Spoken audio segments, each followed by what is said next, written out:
Touchdown, buzzer beater, do it all now. All now, top corner talking home run. Touchdown, buzzer beater, do it all now. All now, top corner like ooh. On today's episode, we've got rookies on pole, Penske's caught cheating, crashes, disasters, towering highs, and crushing lows. This is the Monday Report. Hello, everybody. It is Monday, May 16th, 2025, and this is the Monday Report. I'm your host, H. James K., and today we're going to be recapping Indianapolis 500 qualifying. Boy, oh boy, was it a crazy weekend full of crazy results, shocking results, cheating, crazy news stories, towering highs, crushing lows, and everything else that comes along with 2 days of the most intense qualifying in all of racing. So first of all, we got to start off with maybe the biggest story in IndyCar in the last decade. Robert Shwartzman, the rookie driver out of Israel via Russia, is on the pole for the Indianapolis 500. He is the first rookie since 1983 when Formula One driver Teo Fabi got the pole. More than just Robert Shwartzman, the team he's on, Prema, a rookie team that's brand new, is the first team to get on the pole in their rookie season since 1984 when Mayer Motor Racing got the pole with driver Tom Sneva. All in all, it's crazy. This was... Going into the week, I expected Robert Shwartzman to qualify 29th. I predicted that he would be safe from bumping, but he would be nowhere because his team had been hapless all year. The highest he did qualified all year was 18th. And then, all of a sudden, they're the fastest car in the world. And it's just so impressive.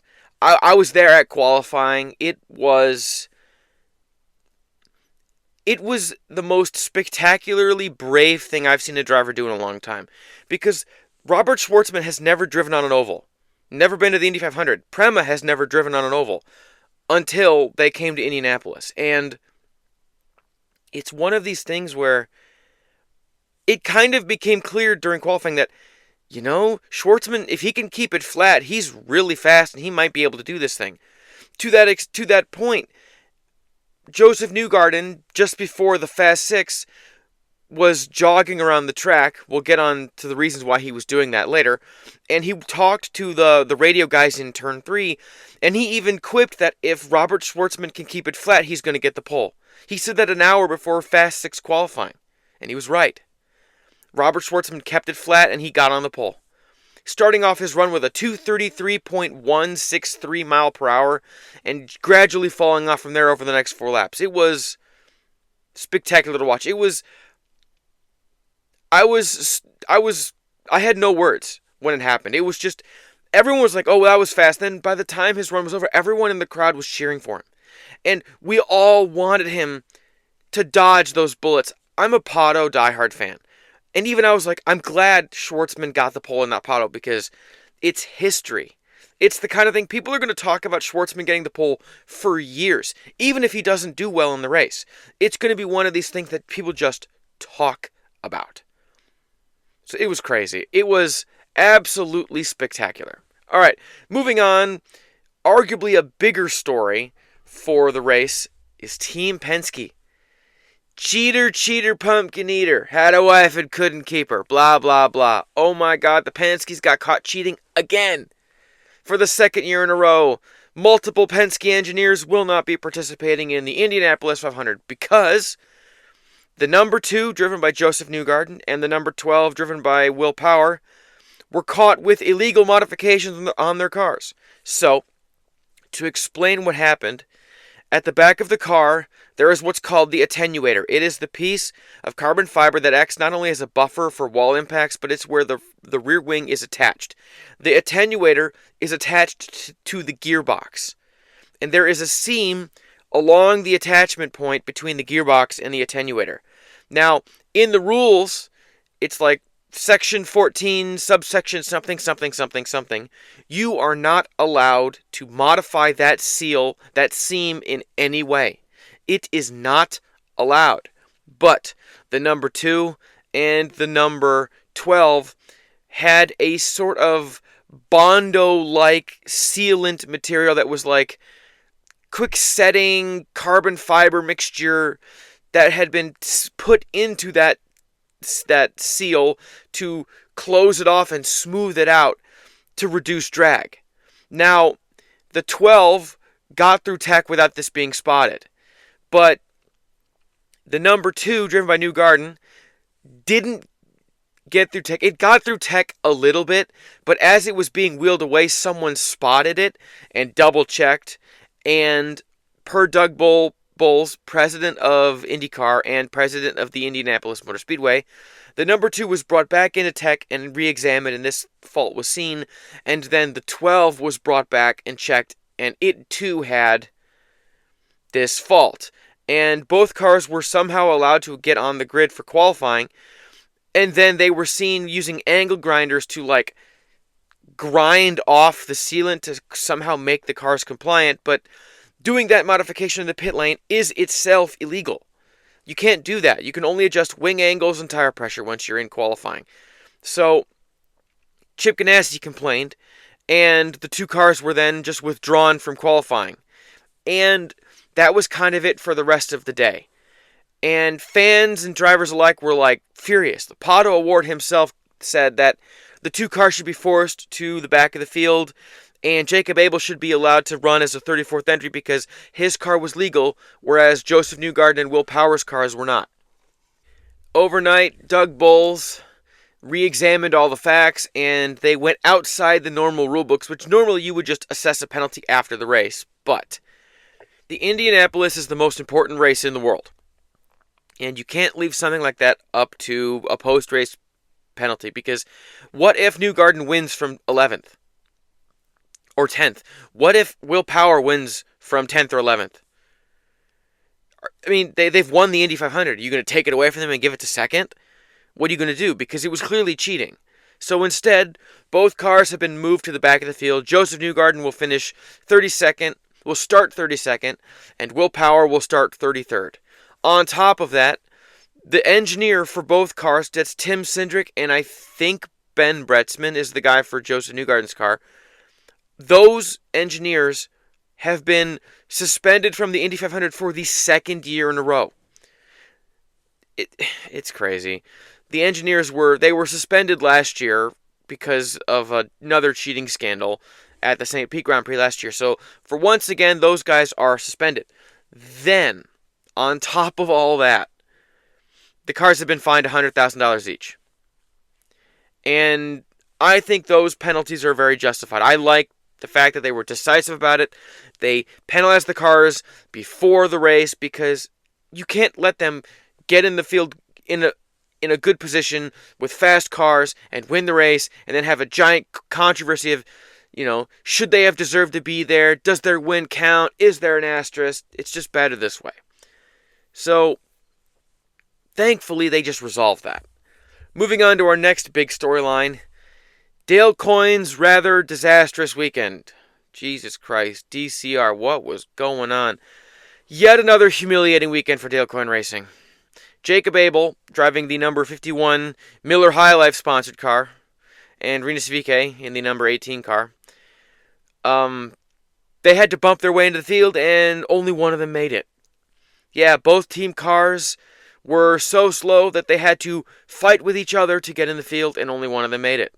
It's like that scene in the Dark Knight, where the Joker breaks the pool cue in half and says, "We have an opening on our team, but only one of you," and then puts the sharp stick on the ground and says, "Make it fast," implying that one of them's got to kill the other to get in his crew. It was the same thing. It was... Once again, Dale Coyne Racing was unprepared. Once again, the team was poorly managed, poorly prepared. The cars were slow. Oh my God. Rinus VeeKay is too good to be driving a shitbox. And yet, he's driving a tractor. A tractor that doesn't even have all of its wheels. That's engine backfires every 5 seconds. Oh my God, his car was so slow. It was just unacceptably bad from both the DCR cars.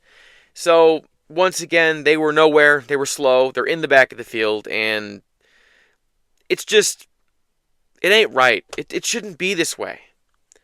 But, alas, Dale Coyne's going to Dale Coyne, and the poorest team on the grid is going to continue to be the poorest team on the grid.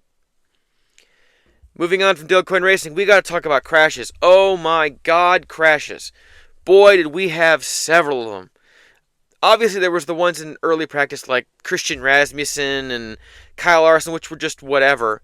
But then Saturday and Sunday rolled around, and boy, we got things started off with a bang. So first of all, in the morning of Saturday, Marcus Armstrong KO'd his car. Tub destroyed, all four corners destroyed. Car was a total write-off. And the Meyer-Shank team had to frantically Frankenstein a road course car into an Indy 500 car using parts from Felix Rosenqvist's car and Marcus Armstrong's car. And the car, when they finally got it out onto the grid for qualifying on Saturday, it had orange side pods, a jet black nose, a jet black rear wing, and a Frankenstein hodgepodge of other parts. And a car that was originally very, very fast was now very, very, very slow, and Marcus Armstrong had to bump his way into the field. And it's disappointing because Armstrong was one of the fastest guys on the track. Everyone knew he was going to be a threat for the top 10. But instead, he's going to be starting in the high 20s. It's bad. So beyond Marcus Armstrong, next was Colton Herta. Colton Herta was driving on... He was on track for his qualifying run.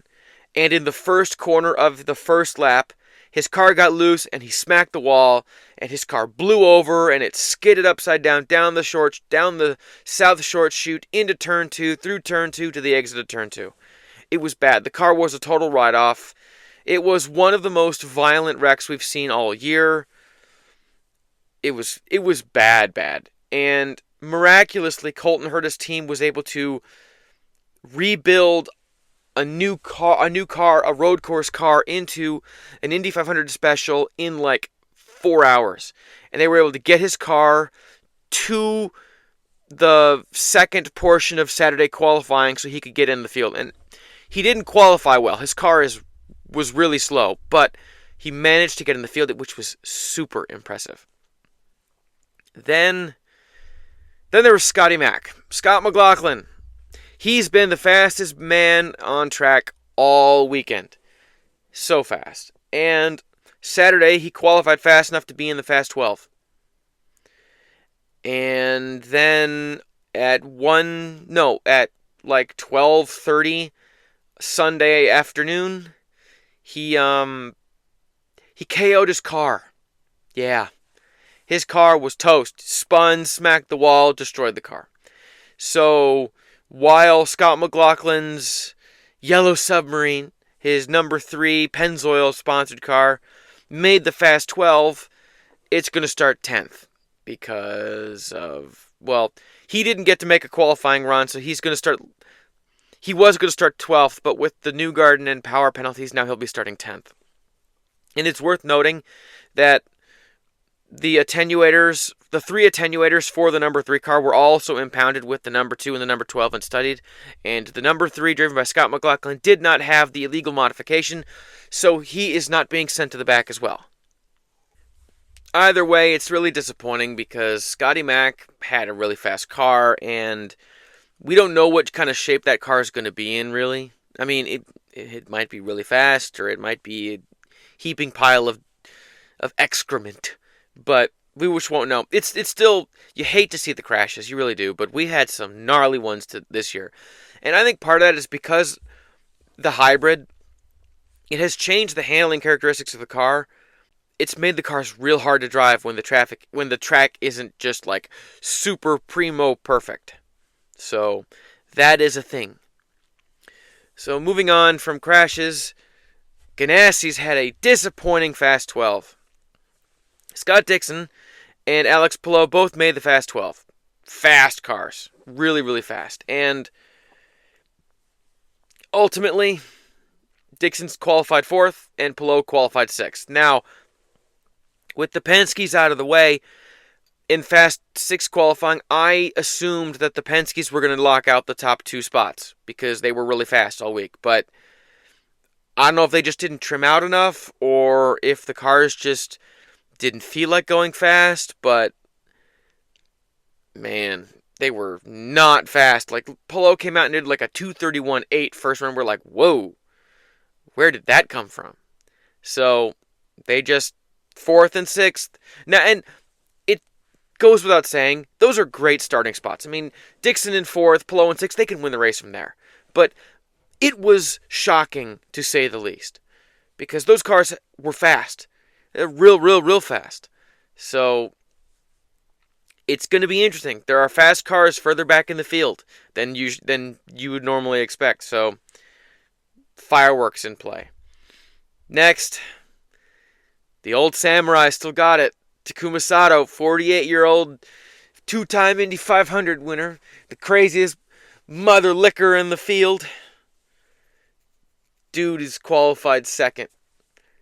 The only other 2 times he's qualified on the front row of the race, he's won the damn thing. 2017 and 2020. So, Takuma Sato driving the number 75 Rahal Letterman Lanigan car, one of the slowest teams on the grid, is starting second. And it was an impressive run. If it wasn't for the heroics of Robert Schwartzman, Taku's run was clearly the fastest run. So, it was crazy. It was so impressive. I mean, he's 48 years old, and he's still driving like his hair's on fire. So, it was so good seeing him be fast. And this does create something interesting, how the front row has a Rahal and a Prema on it. If you had made that parlay bet that you would have Robert Schwartzman in first and Takuma Sato in second, you'd be a damn millionaire. You'd have had like 50,000 to 1 odds, because that's crazy. So, I hope someone bet big on that, because that's crazy. Like, I saw that Robert Schwartzman's pre-race odds back on like May 15th to win the race were 20,000 to 1. If you placed a $100 bet, you're a freaking millionaire if he wins. Hell, if you'd done something like that for qualifying, you're probably very, very, very rich. So, it's crazy. It's so impressive with what Sato was able to do. I love seeing him. I've been a fan of Takuma Sato longer than I've been a fan of IndyCar racing, because I discovered him in 2005 at the U.S. Grand Prix at Indianapolis when my father took me. It was my first race ever. And, no, in 2004, what am I saying? It was in 2004. And Takuma Sato was at that race, and I was really into Godzilla at the time, so I loved everything Japanese. And Takuma Sato was the first driver I ever rooted for. And I kind of followed him to IndyCar in 2007 when I started going to the 500, and I've been a fan of his ever since. It's Takuma Sato. My fandom has always kind of circled back to him. Pato's my favorite right now, but I love Takuma Sato. He's such a crazy aggressive driver. He's the most positive, optimistic person on the grid. He's great with fans. He's great. So, really happy for Taku. All right, moving on. My boy Pato has got his best starting position ever at the 500. He qualified third. Oh yeah, he finally got that front row picture he's been wanting his entire career. He's finally got an unobstructed view of turn 1 at the start of the race. Ugh. It's going to be amazing. That McLaren car looked so good in qualifying. Now, sadly, there were just cars that were faster than him. But man, oh man, that car was fast, bad fast. So that was nice. I really enjoyed that. Alright, so lastly, the last thing we got to do is let's review the starting grid for the race. This is the starting grid. Starting the race in 33rd position, we've got Penske driver Will Power. Starting in 32nd, we've got Penske driver Joseph Newgarden. Starting in 31st, we've got Dale Coyne Racing driver Rinus VeeKay. In 30th, we've got Meyer Shank Racing driver Marcus Armstrong. In 29th position, we've got Andretti Global driver Marco Andretti, driving his 20th Indianapolis 500. In 28th position, we've got Rahal Letterman Lanigan driver Graham Rahal. In 27th position, we've got Andretti Global driver Colton Herta. In 26th, we've got Jack Hollywood Harvey driving for the Dreyer and Reinbold team on a one-off entry. In 25th, we've got Dreyer and Reinbold driver Ryan Hunter-Ray.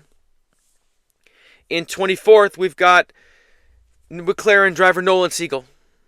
In 23rd position, we've got Andretti Global driver Kyle Kirkwood, who I always thought was one of the favorites to get a really good top 12 qualifying spot, but he just was real slow, surprisingly. In 22nd position, we've got Meyer Shank driver and partial team owner Elio Castroneves, the four-time winner, who's seeking his fifth win. In 21st position, we've got fellow Prema driver Callum Ilott. In 20th, we've got Rahal Letterman Lanigan driver Louis Foster in his rookie Indy 500. In 19th, we've got McLaren driver NASCAR Cup points leader Kyle Larson. In 18th, we've got Ed Carpenter Racing driver Christian Rasmussen. In 17th, we've got Juncos Hollinger driver Stingray Robb, who still has one of the best names in all of IndyCar. In 16th, we've got Rahal Letterman Lanigan driver Devlin DiFrancesco. In 15th, we've got AJ Foyt Enterprises driver Santino Ferrucci, who had a less than stellar qualifying effort. In 14th, we've got Ed Carpenter Racing owner Ed Carpenter. In 13th, we've got Chip Ganassi Racing driver Kiffin Simpson. In 12th, we've got Ed Carpenter Racing driver Alexander Rossi. In 11th, we've got Juncos Hollinger driver Connor Daly. All who have been elevated into the top 12. In 10th, we've got Penske driver Scott McLaughlin. The Thirsty Threes hoping to recover from their crash and get a win. In 9th, we've got Andretti Global driver Marcus Ericsson. In 8th, we've got McLaren driver Christian Lundgaard. In 7th, we've got AJ Foyt Enterprises driver David Malukas. Lil Dave hoping to make his mark on the 500 after missing it last year with an injury. In 6th, we've got Mr. Perfect himself, that damn Spaniard, driving for Chip Ganassi Racing, Alex Palou, who's our points leader. Ugh. In 5th, we've got Meyer Shank driver Felix Rosenquist. Rosie was very, very fast over the weekend, and he's got a good starting spot. In 4th, we've got the GOAT, the best IndyCar driver of all time, driving for Chip Ganassi Racing, Scott Dixon. In 3rd, we've got Pato Ward driving for Arrow McLaren IndyCar team. In 2nd, we've got Rahal Letterman Lanigan driver Takuma Sato, whose slogan is, "No attack, no chance." And starting first on the pole in his first ever oval race, Robert Schwartzman, the rookie. Alright, so that's it for my recap of qualifying. My predictions from last week were pretty good. They weren't great, but they were pretty good. I missed on the Alex Palou one, but I'm pretty happy with some of my other predictions. Either way, later today I'm also going to release my final predictions for the Indy 500. I'm going to predict the top 10 finishers. I'm going to predict the top finishing rookie, the winner, make some other bold predictions. That'll be coming out later today after the final practice session finishes this afternoon. Alright, so thank you all for listening so much. I appreciate it. This is kind of a later episode today. So if you're listening on podcast, thank you. I really appreciate it. We're hard to find, so spread the word. Help us grow the podcast. If you're listening on Apple Podcasts, Spotify, share the word. If you're watching on YouTube, please consider subscribing, like, comment, hit the bell notification, help the channel grow. We've got 7 whole subscribers on YouTube right now, so please hit the subscribe button. Alright, my name is H. James K. Thank you all for tuning in. Until next time.